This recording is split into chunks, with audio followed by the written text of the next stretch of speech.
Hey YouTube, Osman Slicer here with part 2 of my X-Saber deck. We just finished covering Missile Space Typhoon, so let's continue on. Uh, General staple as far as I'm concerned in X-Sabers, though it's getting less and less use, is Saber Slash. Saber Slash, it's an epic card. Though a lot of people have screwed up on using it, and no one realizes it half the time that they screwed up. And the fact that it requires you to have attack position X-Sabers. Um, this one, which was called one of the crappiest cards ever made when it was created, and now it's getting a little bit of play, but not a whole lot. Saber Vault, I run 3 of them, as I suggest with almost any field spell is to run 3. Saber Vault helps me kill people real quickly, so it's real helpful. As well, that dreaded Stardust, as I complained about earlier on the first part, it helps me get around that thing.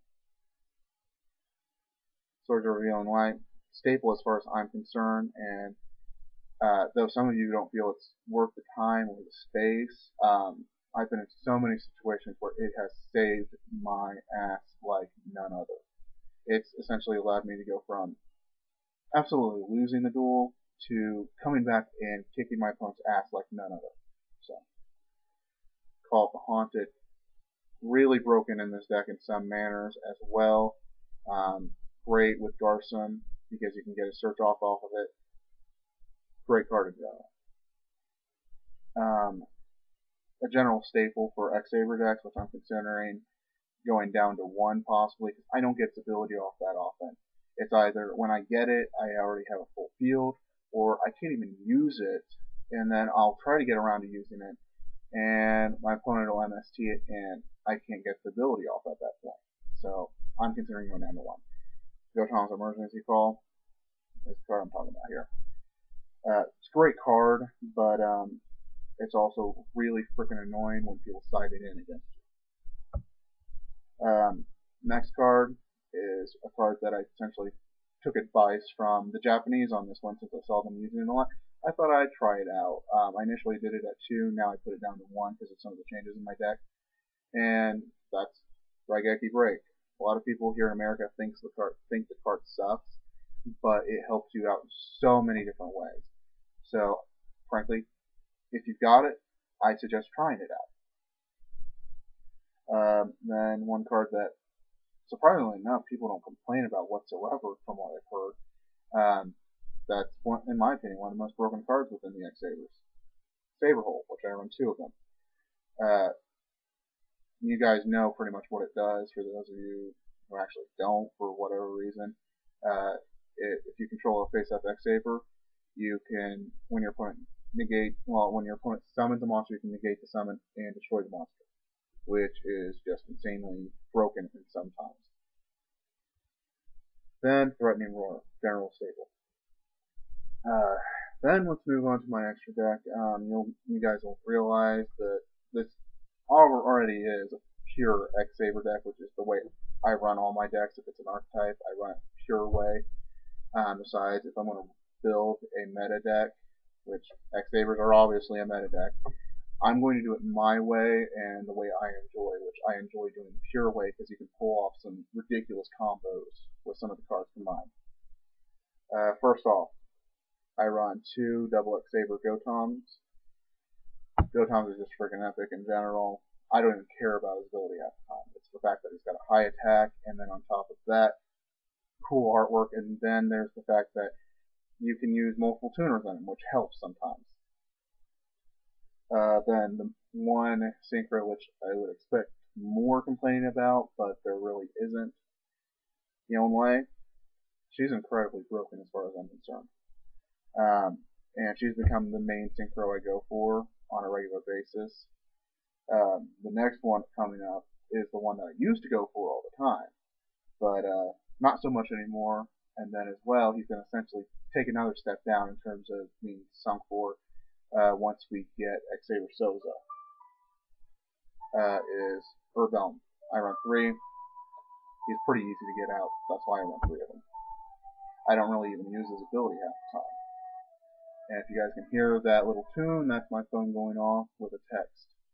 But continuing on, we've got X-Saber Wayne.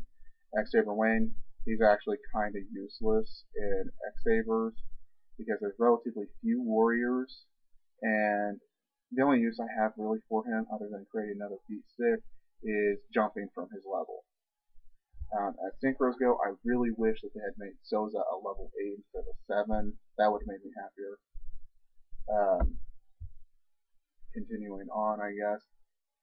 For those of you also, if you don't know about Souza, I suggest you look him up on the Video Wiki. I might provide a link in the description for this part of the video, but that depends on if I'm not lazy. For my extra deck, well, not my extra deck, my side deck, I have 3 Galahads in there. I really only needed 2 in there, but I decided to throw an extra one in there just for the hell of it. I have an extra Garsum in there, because I love Garsum. Change up my tuner sometimes, which I haven't done very often, but it might be helpful sometimes, is the Kilomeros, which I run too. Then onto the spells, I side an extra back to square one, which if you're going up against certain decks, it helps, trust me. Like I went up against a Stardust Dragon Assault mode deck, and it really helped, and it actually helped me get game. Dark Hole is one of my sided cards. I don't really like Dark Hole. Some of you do. It was one of the cards I bitched the most about when it came to the new ban list, but really it hasn't made much of a difference as far as I'm concerned. My body for those decks that have a lot of destruction. Sword of Sparkle is one of my favorite support cards for this deck. All sorts of little combos you can pull off with it as well. Dark Soul shenanigans with it as well. I've actually gotten game because of the card with its actual destruction ability. These were originally main deck, but no, not really anymore because I get Saber Vault so easily. Terraforming. Now on to traps.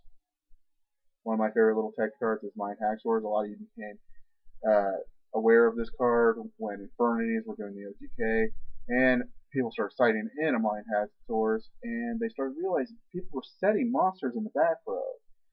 So there's all sorts of things. As well, Mind Hacksaws can be nice for those decks that I worry about their back row or what's in their hand, so I can find out what's there, if there's any potential threat, so I can use my resources more effectively. And then I have an extra Raigeki Break in there too. Which again, check out Raigeki Break if you haven't yet. In general, yes, X-Sabers are broken. I'm not going to deny it. Though they are one of the best constructed conceptually and effect-wise archetype I've seen in a long time. And they're one of my favorite decks, as long as they're done right. Well, this is Osmo99 Slicer signing out.